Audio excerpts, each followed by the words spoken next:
Elimination Day is here in the NBA play-in tournament, and one team's got all the vibes and the other team doesn't. It's the Hornets and the Magic today on Locked On Magic and Locked On Hornets.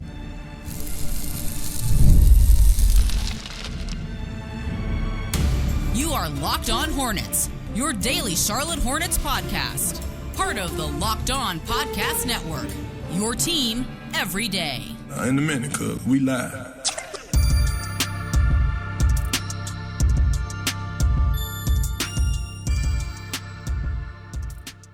And you are indeed locked on for another crossover episode as the Orlando Magic take on the Charlotte Hornets Friday at the Kia Center. My name is Philip Rossman. I'm the host of Locked On Magic, credentialed member of the Orlando Magic media since 2012 season. Joined today by my friends from Locked On Hornets. I'll let them introduce themselves. It's Doug Branson. Doug, how you doing? I'm very well. Yeah, you can find my work on everyhornetsboxscore.com. Excited to talk about this game. And Walker Mehl.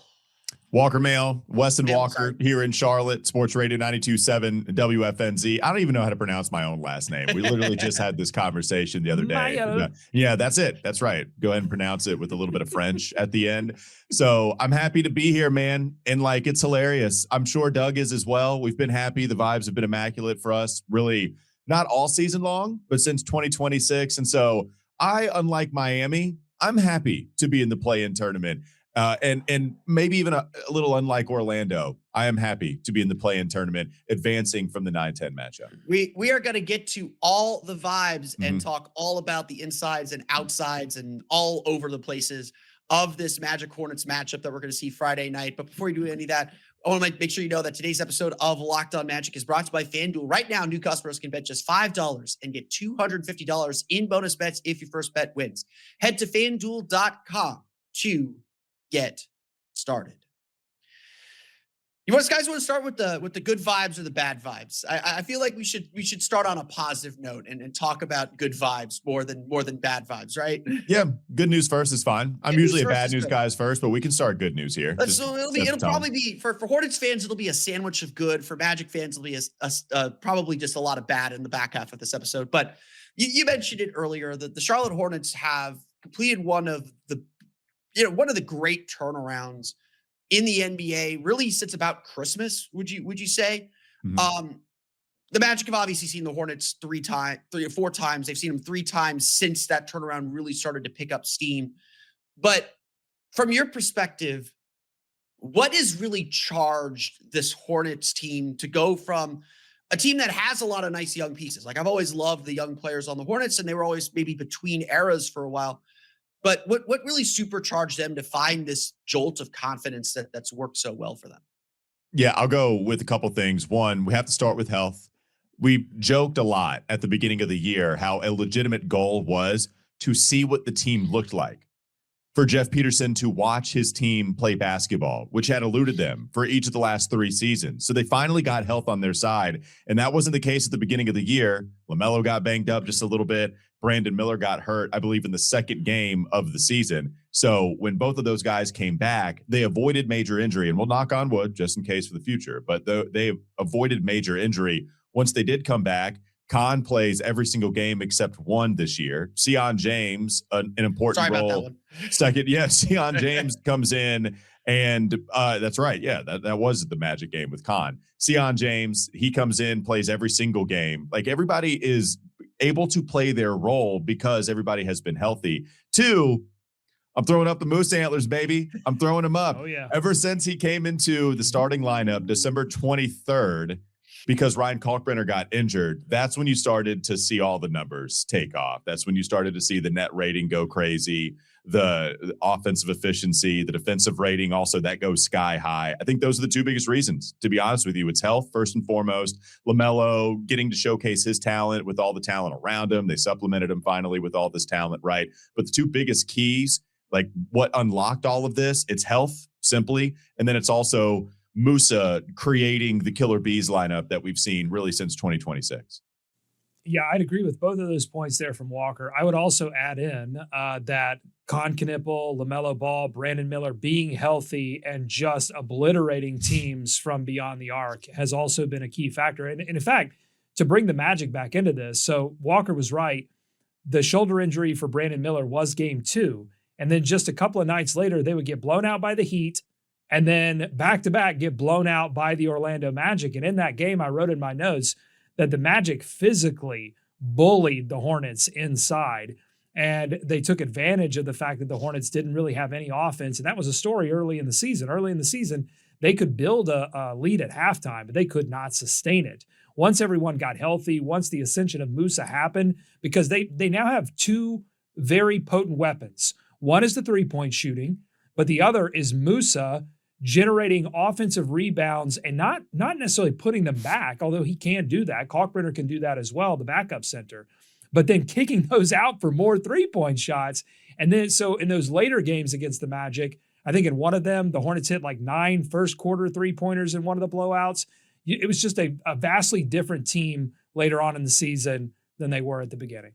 You know, I obviously there's a lot of talk this week because for the wrong reasons for LaMelo. And we don't need to get into that. It's been adjudicated. It is what it is. Oh God, Sure, I'm sorry, I flinched. I'll get into it again. No, Yeah. I'm here to give him some flowers because he is a guy that has always been a little controversial around the league. Like Paolo Banchero is probably taking his spot on the internet for guy who puts up numbers but doesn't actually impact winning and just infuriates everybody. What's worked with LaMelo Ball to the point where there's some all NBA talk for him. He really, like, it seems like this is a group now that really unlocks all the playmaking and kind of the shooting eccentricities that people used to criticize him for. Yeah, it's a couple of things. I would say health first and foremost. He's been able to chain games together, and that's important for him because he's a rhythm player. He's a flow player, and he needs to flow through others, and others need to flow through him. He plays very fast at times, and just having him be there over 56 consecutive games has helped the rest of these, particularly the rookies, understand what they're dealing with when they're running with LaMelo or when they're getting open for LaMelo. LaMelo trusts his teammates now. That's a huge thing. Like I thought we saw last season him go into superhero mode. Like I am Superman, and the rest of these are minor superhero characters, but I am Superman. And that resulted in big numbers for him before his ultimate exit due to injury and almost a backdoor all-star bid for him. But it didn't lead to winning. And I think part of that was he didn't trust the players that he was theoretically supposed to pass the ball to. And we didn't blame him on the show because those players weren't hitting three-point shots. But then enter Knueppel, who led the league in three-pointers made. Enter a healthy Brandon Miller. Enter a healthy Grant Williams. Josh Green has been money from the corner in a way that he wasn't last season because I think he was injured too for a portion of last season and it affected how he played. So I think you combine those things together. And then the last thing, and maybe Walker can speak more to this, Charles Lee, the coaching, second year, the relationship that has developed between the two. I think he has gotten through to LaMelo about some of the finer points of leading an NBA offense and the maturity that is required of you, the discipline that is required of you to do that, cutting out the frustration foul, staying on the floor, not fouling out of games, making the right passes, being decisive in the right moments. All those things have come together for LaMelo. But I think you do, Walker. You have to credit Charles Lee for some of that too. Yeah. Well, one, the offense, I mean, it's just it's a LaMelo dream, right? Like there's so many actions that they run at the top of the key. And what LaMelo's always been really good at has been catching the basketball on the fly. And I think that goes into Charles Lee's system where, okay, we're trying to put the defense in this decision-making process, or what I've been calling it is this indecision-making process constantly. Your brain, the wheels, the gears, they're constantly turning. And all of that thinking doesn't allow the defense to react all that quickly, right? So all of these decisions that the defense has to make, they wait for a second. Okay, I got to think about it for half a second. Now you have enough space to get a shot off or get enough space to pass to an open shooter in the corner or enough space to throw it to the lob threat because the defense just has to constantly think and work. And LaMelo does a lot of that, man. Like not only is he the engine that drives all of it, and you think about that in the stereotypical ways when we say that somebody is the engine of the offense, but man, he also has kind of the heart in the half court of that. Like he is the engine. He's the thing that makes this go in a way that you can visibly see with his effort, where defenses do not have any rest time. When the pass is about to meet LaMelo, he grabs it on the run, even from a standstill. and they're just constantly thinking on these screens. Musa's the same way. So that's been a lot of fun. And I think that has been a symbiotic relationship between LaMelo, the natural way that he plays, and Charles Lee, the system that he's implemented. But here's the big thing, man. Like, I think we're contractually obligated. We're contractually obligated to mention health before every single take, just to keep people up to speed. It's also I think I am too. We'll get to be my side of that in a sec. Fair enough. Yeah, fair enough.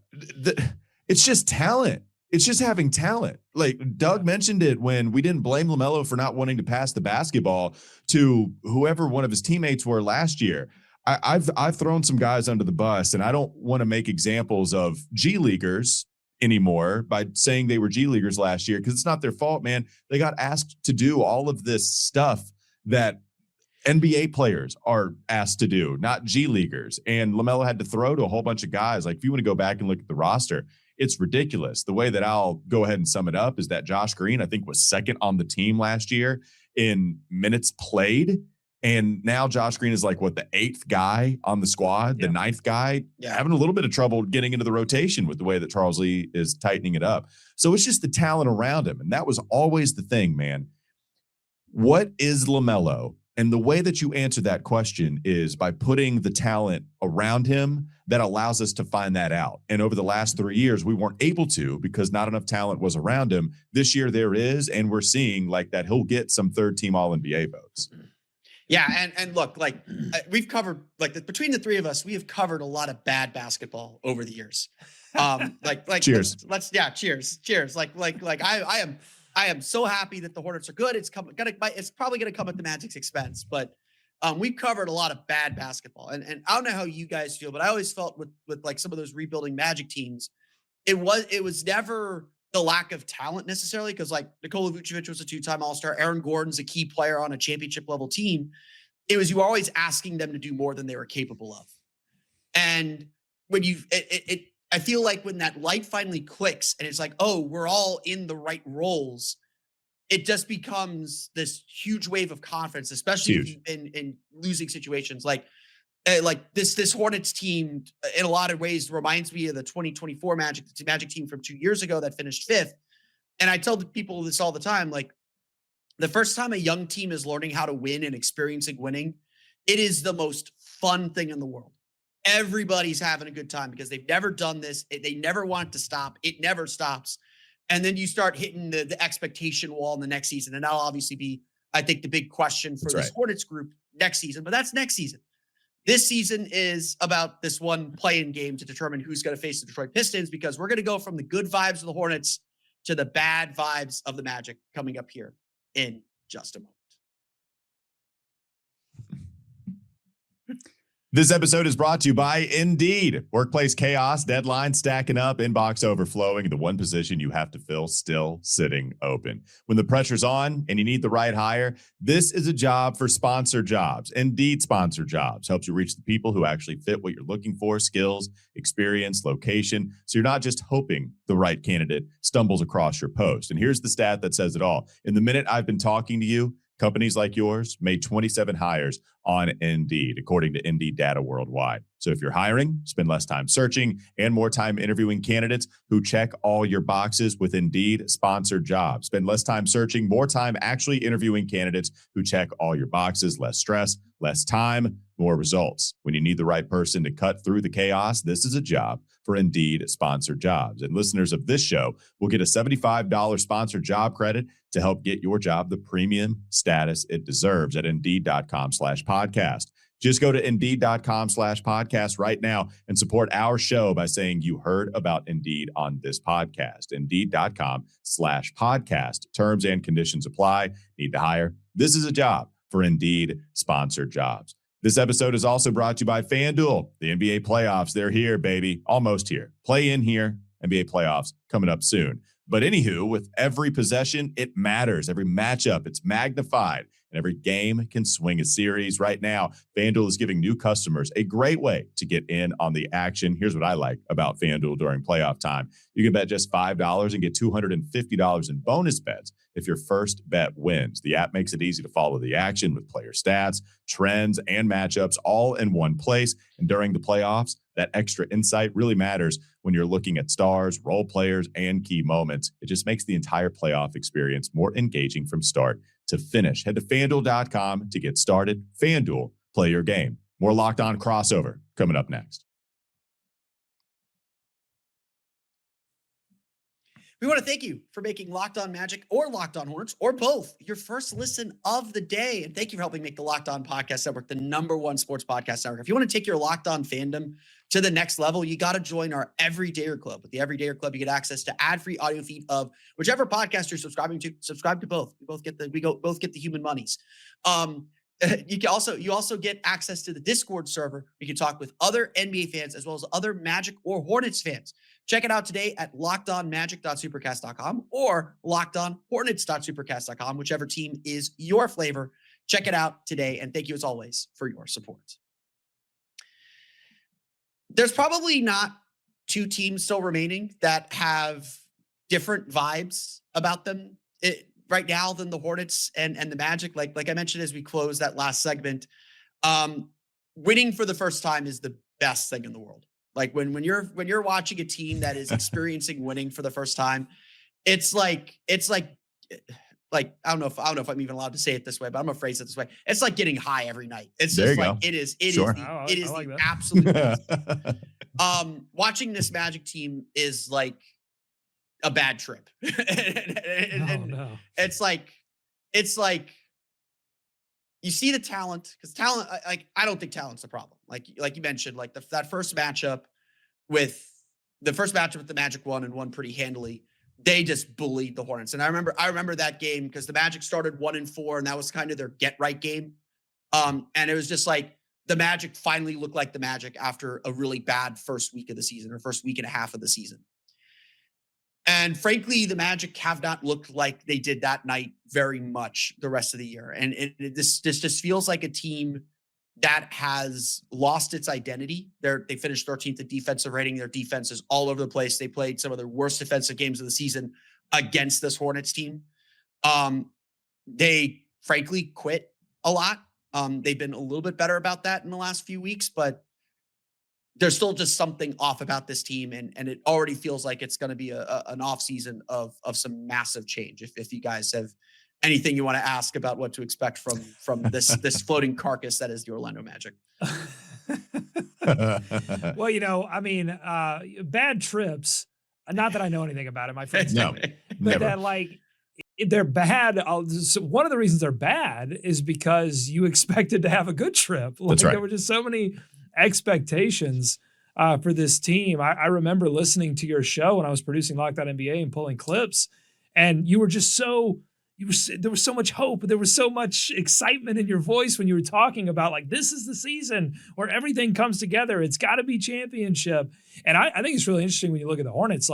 I've critiqued the team a lot for not setting any expectations. They were actively avoiding it. We'll see what happens. And so, it's been interesting to watch this team, which is young, probably could have potentially been buried under those expectations. Instead, go out and say, hey, we are going to focus on improving every day. And now they've exceeded those expectations. So that's interesting. My question for you, Philip, is particularly on Paolo Banchero. Obviously, the star of the team, although Desmond Bane looked like the star, the new addition looked like the star against Philly. But my question is what happened in Philly and really over the course of this season, is it a Paolo problem or is it a Magic problem? The cop-out answer is it's both. It's very clear. When they hired Jamal Mosley, they hired him to get them out of the rebuild phase and get them to this level and be a playoff team. And the question entering the season was, can he be the coach that takes them to the next level, that takes them to a playoff level? And the big kind of to do for the Magic in the offseason was they went out and hired Joe Prunty, former interim coach for the Milwaukee Bucks, longtime assistant for several different teams, Atlanta, Milwaukee, just been all around the league.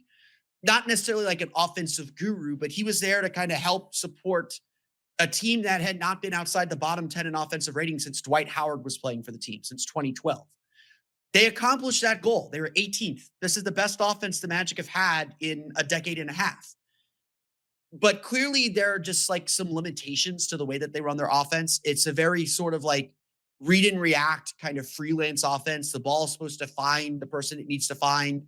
They're supposed to make good decisions and kind of keep the thing cycling. And it just, they don't have enough ball handlers. They don't have enough decision makers. Paolo, it definitely seems to indulge a lot of the like worst traits that Paolo has. Like if you complain about Paolo Banchero, you're probably complaining, why is he on the perimeter this much? Why is he dribbling this much? You're like, why isn't he in the post? Well, that's kind of just how the offense is set up for him. They don't put him the ball, don't give him the ball in the post. They don't run sets to get him there. And so it kind of indulges a lot of his worst habits. And then on top of that, I think Paolo just came into camp in the wrong shape. Like just, I hate to say any NBA player is in bad shape because look at me. But I still think the oblique scared him last year, and he went into his offseason trying to like build something in his core, and he just came into camp noticeably slower and noticeably with less lift. And that lack of athleticism suddenly makes him normal on the perimeter. Like he's a 6'10", 250 guy who's supposed to be able to drive past you. He can't get by anybody anymore. And so when that's like the center of your offense is Paolo's going to be a battering ram getting into the paint, and that's going to set up that's going to collapse the defense and set up ball reversals and rotations and all the things that get you open shots. When he can't do that consistently, that kills a lot of your flow and a lot of your vibe. And there's been some rumors throughout the course of the season, it isn't anything new, that Paolo hasn't been enamored with the offense. He's ready to try something different. And so there's just been this clash and this like, you're trying, it's like a dog that doesn't want to go back to the house. You're just kind of dragging it along, and and you're getting there, but it's a fight. Walker, yeah. I just want to ask you something, because like I hear all of that, and it's like strange because like you usually with a player of Paolo's physique and talent, you usually want to do ball denial there, but it sounds like you just want to encourage him to take the ball. Give him the rope, he'll hang himself. Yet, Walker, I'm still scared. I'm still scared of Paolo. I'm still scared of Desmond Bane, because the Hornets have had trouble containing big wings that like to attack. I mean, they almost got undone by that against Miami. Like penetration is not their friend. Yeah, well, and you've seen, so if we're just talking about trying to stop Paolo, right? Like it's the defense that we'll see Charles Lee go with when Moussa's in the game, which by the way, he's questionable. Big deal here. We just saw the injury report released by the Hornets that Moussa's questionable with that hip soreness. But it's a big deal, especially against Paolo, because what we've seen, it's been Charles Lee switching with Moussa a bunch at the top of the perimeter,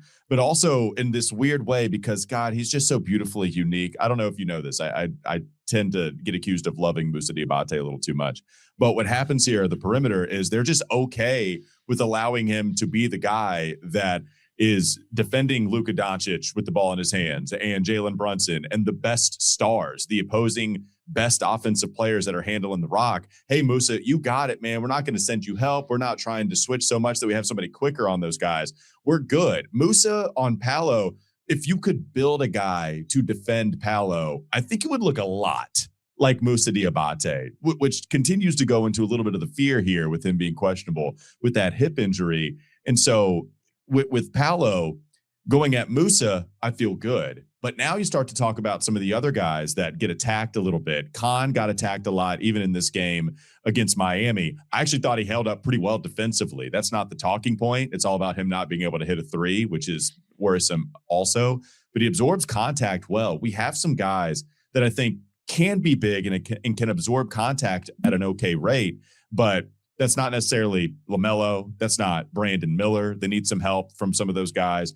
And a Khan or a Sion, who is stout, they're also maybe a little bit shorter than Orlando, who just spent, like 10 years drafting dudes with 7'4" wingspans at every single position. It just felt like that's what they always did. You still have some of that. And then Desmond Bane, who doesn't have a very long wingspan, has a big bicep span. So like they've got big dudes all over the spot. Yeah, like they can attack some of those slider and frame defenders that we have, which could be worrisome for sure. Like that seems like the strength that Orlando has is their strength. Yeah, and I think that was one of the big factors actually in the 3 matchups that the Magic played that they lost. Because if you go back and look at that game in October, it wasn't Paolo that killed Hornets. It was Franz Wagner. And I think even throughout the course of Franz's career, it's been Franz that has been the one that had big games against Charlotte. It has. And you know, like I always say this, like everyone wants to kind of find like a cookie cutter way to build a championship team. Like, oh, we need to go get our Shea. We need to go get, it's no, you got to figure out what makes your team unique and then maximize that uniqueness. The Magic, their whole, like you said, their whole philosophy is we're going to get these really long armed, big dudes who can play like guards or theoretically play like guards. And so their theory is no one in the league is going to be able to have 2 6'10" guys that can guard our 2 6'10" guys. You might put the bigger, stronger guy on Paolo Banchero, but then you're going to leave yourself exposed to Franz Wagner. And so Franz Wagner's health has been the story of the season. He missed 47 of 51 games from December 8th until April 1st. He's played only 7 games since coming back from the high ankle sprain. His minutes have been creeping up, and you know, game over game, he played, I think, 28, 29 minutes against the Sixers on Wednesday. But he's still very clearly working his way back into kind of game shape. He's only playing about 4 to 5 minute spurts. I think they'll try and stretch it to 6, just because this is an elimination game. Like, if you don't go all out for this, like there's nothing else to go out for. But Franz has got to be, Franz, I think, is the bigger factor than Paolo. Paolo's going to do what Paolo's going to do, and the Magic will survive a bad game from Paolo. You know, even if he's kind of shot himself out of a game. The big difference to me on Wednesday was Franz was kind of invisible, and Franz didn't look comfortable, like absorbing contact. And he got hurt, right? Like, how's he doing? Yeah, he said in the locker room he's fine. He wasn't on the injury report today. You know, we all held our breath, and like honestly, I'm on record on this. I don't know why Franz Wagner's playing. There's nothing to gain from playing him here other than this guy's pride, and he just wants to play and, you know, wants to give this team everything he can. But if the coach is already fired, if, you know, this is a sinking ship, save him for next season. There's no reason to risk anything bigger happening. But to that point, in his minutes, they still win. Like, he's still such a huge booster for this team. Like, they lost by 12 on Wednesday. The Magic were +2 in Franz's minutes. And it's essentially these games, especially a big game like this, it's like, the Magic got to win Franz's minutes by like 8, 9, 10, 11 points and then hang on when he's off the floor, because he's not going to be able to play a full, like, playoff level complement of minutes quite yet. And so with Franz Wagner, I'm just saying, man, like, you know, there have been a couple of potential trades, like back when the Hornets really needed some help. It felt like if the Hornets were going to blow things up, Orlando was a constant LaMelo team. Because they've just needed some help with some offense. But now that the roles have somewhat reversed here, I'm just saying, if you guys want to give up Franz Wagner, you know, we could come a calling. That might be a little interesting target. You do the Kevin Durant thing, go to the team that he lost to. I'm just saying, maybe that could happen. I don't think we're there yet. Okay, I don't think we're there yet. And I think you know, if you search through my mentions in a conversation I had with Jerron Corrales, you'll kind of see where I think the Magic might head if they decide to do something interesting, a little crazy. I'm not gonna put that out too publicly yet, but I may have compared Paolo to a certain former guard for the Atlanta Hawks, and his impact on the team. Paolo Banchero, go. Gotcha. Yeah, maybe, perhaps. Let's talk a little bit more then about the keys to this particular game and who we think is going to come out on top. I imagine we all think it's going to be the same team. We'll get to that coming up here in just a moment. This episode is brought to you by Rocket Money. If you've ever opened your bank account and thought, where did all my money go? You're not alone. Keeping track of subscriptions, spending, bills can get overwhelming fast. This is where Rocket Money comes in, helping you take control of your finances all in one place. It tracks all your subscriptions in one spot. It can help you cancel the ones that you do not need with just a few taps. It automatically categorizes your spending so you can actually see where your money is going, which is nice. And you can set budgets, get alerts, and stay on top of upcoming bills. It just makes everything feel more organized and gives you a clearer picture of your finances day to day. Rocket Money is a personal finance app that helps find and cancel unwanted subscriptions, monitors your spending, and helps lower your bills so you can grow your savings. Let Rocket Money help you reach your financial goals faster. Join at rocketmoney.com/lockedon. That's rocketmoney.com/lockedon. More Locked On crossover ahead. All right, it is prediction time. It is X Factor time. It is game preview time. We've talked about these seasons, the vibes on these two teams. It's game day. It's game time. Let's start with you, Doug. What is to you the biggest key in this game? It's going to be the health of Moussa Diabate. Because I think he's going to play. Questionable. He's got to play. The answer to the question is he's got to play, and he's not. This isn't your massive star level player making $40 million a year. This is somebody I think that the team is going to be more than willing to roll the dice on, and I think Moussa, you're going to have to tie him down to the bench in order to keep him from playing in this game. It still won't work. You're right. It still won't work. Yeah, he'll play with exactly. He'll play with the chair rope to it. It'll be harder, but he'll still two hands behind his back to a chair, and he'll still have 3 offensive rebounds somehow and like 6 second chance points. That's Moose. My fear though is that he does play and it's a hip injury, and he's just not the same Moussa Diabate. And we've seen Moussa be a little less Moussa at times when he's up against some more physical matchups. So I'm a little worried about that. Size, Wendell Carter Jr. I don't think he didn't play in one of the losses, I think, and then he played like 20 minutes in one of the other ones. So, a little worried about him potentially being a factor in this one. And then, I'm always scared of playing the team that has their pride broken a little bit, by the loss to Philly and all the noise, Paolo not having a great game. I think like there are still pathways, though I think the Hornets are right to be favored.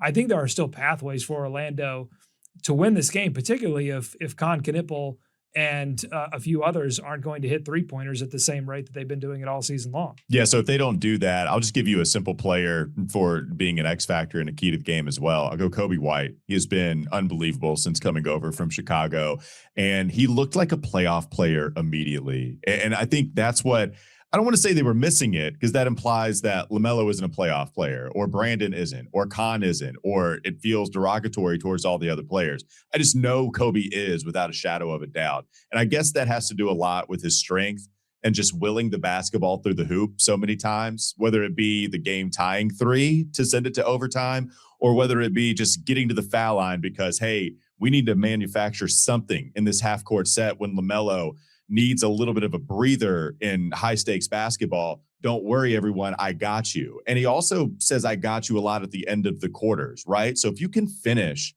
all of these ends of the quarters well with Coby White having the basketball in his hands, which he's been excellent at the end of the periods, man, like been so good. I'd actually like to see what the points per possession is on the possessions on the end of the quarters. I don't have those numbers, but I bet they're up there in the NBA and they've relied on him constantly to produce for them in that scenario. So with Dallas being so physical, with them being so long and big, I think a lot of times you can look to Coby to just fight through that. It doesn't really matter if there's a brick wall between him and the bucket. He somehow gets there.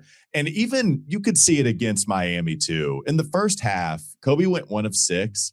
And I was talking to a couple of people on Media Row watching that game, and you had some worries about maybe a Brandon Miller at that time because he was getting frustrated. There were some things that, okay, process oriented, I didn't love. Is this going to take its is this going to transition to the second half? And it didn't for Brandon. But with Coby, despite him going 1 of 6, I was good. It's like, man, Kobe's been fine. There have been people that they were glued to him at the hip, point of attack defense. And with his strength and his dribbling ability, still created a ton of separation, like what you would see from these quick, crazy fast guards, which he is. So I think Coby White's going to be huge, especially if we just think the Con struggles are going to continue. If we think the LaMelo outside shot struggles are going to continue, you need to have that counter if the 3 ball isn't falling. Coby has that. Coby's been that counter for the Hornets. Yeah, and Coby White was a fantastic pickup. He has haunted the Huge. Magic on several occasions. That big game against Orlando last year with the Bulls late in the season. Chicago was trying to make their push up the standings. My key factor in this game, kind of building off what Doug said, I think it's going to be about rebounding. If I'm not mistaken, in the among the three losses, the Hornets just destroyed the Magic on the offensive glass, and it was just really a matter of energy and will and want to. And with this Magic team and the state that they're in, like the fight was Wednesday. Like I thought Orlando played hard. They put themselves in a position when they couldn't make shots, which is a normal thing for the Magic in these situations. They cannot afford to give Charlotte extra possessions. Like I would venture to guess the majority of Charlotte's very good 3-point shooting over the course of the 3 wins they had against Orlando this year, the majority of them probably came in transition because the Magic were turning the ball over a lot and missing shots, and the Hornets were running and spreading them out and getting threes. I would venture to guess a good chunk of them also came off of offensive rebounds and kickouts. Just getting the defense unbalanced, attacking the glass, pulling down a rebound, kicking back out to a Brandon Miller, to LaMelo Ball, to Knueppel. Like that's something the Magic cannot defend because, as I mentioned, Orlando's offense is better, but you watch it, it is still very difficult to watch. It's still not an offense that can lean on its 3-point shooting. Certainly cannot lean on its 3-point shooting. It took only 27 3-point attempts in Wednesday's game. And I know a lot of people were complaining that the Magic didn't make any threes, but I was sitting there being like, they need to get more. Like you can't win in the modern NBA taking less than 33 pointers. Like you cannot win that way anymore. And especially going up against a Hornets team that they're just going to beat you with volume. Like they'll, even though Orlando is typically very good, they haven't been very good against the Hornets, but they're typically very good at preventing 3-point attempts. They'll still get up 40. And, the numbers would say they can make 13, 14 out of 40, and that might be a bad night for them. But because Orlando is probably only going to get 10, 11, 12, on average, that's going to be enough to beat the Magic. That's going to be enough to really put them in a hole and make them feel like we got to make up ground. And so Orlando has to do whatever they can to not feel like they're going to go uphill. And I think they do need to use their experience a little bit against Charlotte too. The fact that this game is at the Kia Center at home, it's going to be really important to kind of use the crowd and try and play from ahead. Because look, Charlotte, like you're right, this is their Super Bowl. Like being in this play-in tournament, having a chance to get to the playoffs with the play-in tournament. And look, this is what the play-in tournament is supposed to do. It's supposed to be for young teams like Charlotte who are on the cusp of making the playoffs to get a little taste of it. Like I think Charles Lee had that quote, like once you get a little taste of it, you want more. This is what the play-in tournament's for. It's for teams like Charlotte to get this feeling. And Orlando's been in the postseason now for 3 seasons, including Wednesday's game. They have yet to win a road game in the postseason. It is very difficult to win a road game on the postseason. And with the vibes the way they are with Orlando, if they can keep their crowd engaged, I am curious how Charlotte responds to that, because I think some of Charlotte's struggles on Tuesday was that this was their first postseason game, essentially. Like LaMelo's been in some playing games, obviously. Like Coby White's been in some playing games. That's a very young team that doesn't have a lot of postseason experience. And so I think Orlando has to find a way to use that kind of against them. And maybe that'll be a way to shake their confidence a little bit. It's going to be a battle either way. And I think the possession game is going to be a very big factor in it. I think you're right. And one of the points you made about the Magic needing to get up, I think like this could potentially be a game that's won in the first half. Yeah. Because I think the Hornets have been at their best when they can front run a little bit, when they can build an 8-9 point lead, and then through sheer volume of 3-point shooting, build that into a 15-point lead, and then just suck all of the hope out of the opposing offense. And when the Hornets have gotten down a little bit, particularly against physical defenses, I think they tend to press sometimes, and it snowballs on them. They start taking bad, because this team has been so good at passing up good shots for great shots. Sometimes I think when they get down and the defense starts to pressure them a little bit, they don't even take good shots. They just abandon all of that and just start chucking. And they don't, outside of LaMelo, sometimes Brandon, like they just don't have a lot of guys. Coby is the exception. Like they don't have a lot of guys that can just like sheer, I'm going to attack, I'm going to get to the rim no matter what. Miles is a little kind of 50-50 on that. Sometimes it's great, sometimes it's a disaster. So yeah, I mean, I think this does have the potential to be a game that's won in, the first quarter, maybe the first half. Yeah, and I honestly, like, we've seen these elimination games. Like, I don't think it'll be the case with the Hornets. I think the Hornets will fight to the end. I honestly, there is the potential. There is always the potential elimination game of a blowout in either direction. Um, I don't see the Magic blowing the Hornets out. Like, if they might win, there's a reality where the Magic win by like 12, and it's because they kind of pull away late. The Magic, there is 100% a chance, and a better than decent chance that the Hornets put a blitz on them at some point, and it's going to happen at some point where the Hornets like hit 3-4 threes in a row, flip a game over, and the Magic are kind of searching for answers. There's a chance for the Magic see that light at the end of the tunnel, and they're just ready. They're just ready for it to end. And that happens. Listen, if you see a light at the end of the tunnel when you take a trip, it's a bad trip. I'm just going to tell you that. Right now. It's a bad trip. Yeah, it's a bad. Not that he would know. He Not wouldn't know. that I would know. That's what my friends tell me. Not that I know. Let's close out then with just picks. Like, how do you see this game playing out, Walker? Yeah, I think the Hornets win, and it's not too many times that we've talked about that. You did say the play-in was our Super Bowl. I should be madder about that, but I'm not. Like, we showed our behind on Wes and Walker, the Charlotte sports radio show I host, when we beat the Heat in our first ever play-in victory. Like, we balled out. We played Bone Crusher. It was great. We had a whole party for it. So I want more. Charles Lee is right. I do want more. And I think the Hornets do as well, because not only are the vibes great for them, their focus is real.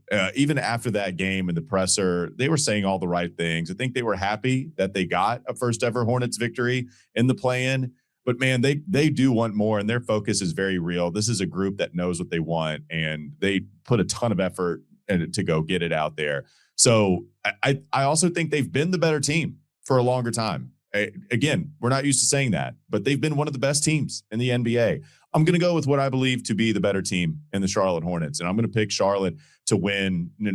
Possibly. Yeah, I think Orlando's probably pretty tired of hearing they don't care about each other. There's this rift between their star player and their coach, and there's not this chemistry and all of that. So I'm sure they have some fight, just like they showed on Wednesday. I'm going to go with the Hornets by something like 10, not a blowout, but I expect something like a 10-point victory. Doug, who you got? I think the Hornets are up 15 going into the fourth quarter. The Magic drag that down to, a 5 or 6 point deficit, and the Hornets end up winning by 8. Like, that's how I see the game going. I think they could use their 3-point shooting. There will be enough moose in the tank to get them a nice lead into the fourth quarter. And then some of their youth will start to show. Some of the pride, physicality, Desmond Bain of it all shows up in the fourth quarter, but ultimately the Hornets pull it out in the end. Yeah, I'll make it a clean sweep. I do have the Hornets winning this game. I don't think it'll play out like the 3 games that Charlotte won earlier in the season. I think this will be a pretty nip and tuck affair, probably be kind of a back and forth game. Magic may take an early lead. Charlotte answers, takes a little bit of lead. Orlando answers back. But I think just the inconsistency of Orlando's shot making has them kind of behind midway through the fourth quarter. And while I think they stay in it, it sort of plays out like Wednesday's game did, where Charlotte makes the plays, makes the shots to win the game, and Orlando's just kind of fractured still and just doesn't have enough to get over the finish line here. So I think we're probably with a lot of the NBA world and saying that the Hornets are going to win this thing and send the Magic packing for not deserved, but a needed break from each other. You know what? This scares me. I want to change my vote. The Magic win. They win the blowout. Save the graphic. I'm changing it. You could go on the comments and Locked On Magic. Phil doesn't believe in the Magic. He never picks the Magic when he does crossovers. He's too differential to the host. Compliments their team. It's always that way. But that's why they play the games, folks. That's why they got to play the game. And we'll see what happens Friday at the Kia Center. Doug and Walker, it is always great to chat with you guys. Locked On Hornets is one of my favorite Locked On listens when I get a chance to go around the network. They're great guys. We've been in Locked On forever. Tell my listeners where they can find you, and I'll tell your listeners where they can find me. Yeah, check us out on YouTube, Locked On Hornets. We've got a great producer behind the scenes now, producer Evan, producing a lot of shorts. So if you want to keep up, if you want to adopt, if the Hornets do happen to win and you want to adopt a team, and then it's the Hornets, go check us out on YouTube. I'm on every HornetsBoxScore.com. You can check me out there as well. I just saw, by the way, that Doug, you had Coby White save my life, and I'm really jealous. I'm jealous. I didn't put that there. You saved all of our lives. You could just find, you can find me on my boring tagline under my name, Locked On Hornets. Yeah, just go follow me, Walker Mehl, Locked On Hornets. Also, Wes and Walker, the local Charlotte sports radio show I host from 12 to 3 on 92.7 FM. So either one of those places you can catch me. Yeah, and for the Hornets listeners who want to go through what a coaching change is going to look like this summer and all the chaos that's going to follow, you can check out my work at OrlandoMagicDaily.com. You can always download our podcast on Apple Podcasts, Stitcher, TuneIn, Himalaya, Google Play, Spotify, Odyssey, wherever you download your podcast to your audio-enabled listening device, your podcast-enabled listening devices. You can find us on YouTube, search for Locked On Magic or Locked On Hornets to find there. And if you want a little bit more, join our Everydayer Club. Get access to the ad-free audio feeds of these podcasts, as well as the Locked On Discord server where you can talk with other NBA, other Magic, and other Hornets fans. You can check that out at lockedonmagic.supercast.com, as well as lockedonhornets.supercast.com. Doug and Walker, it has been a pleasure as always. Looking forward to Friday's game. Maybe not as much as you guys are, but we're looking forward to Friday's game. And as always, we will see you in the Eastern Conference Finals next year. There you go. Thanks, right. man. Appreciate it. You're the best, Philip. Thanks.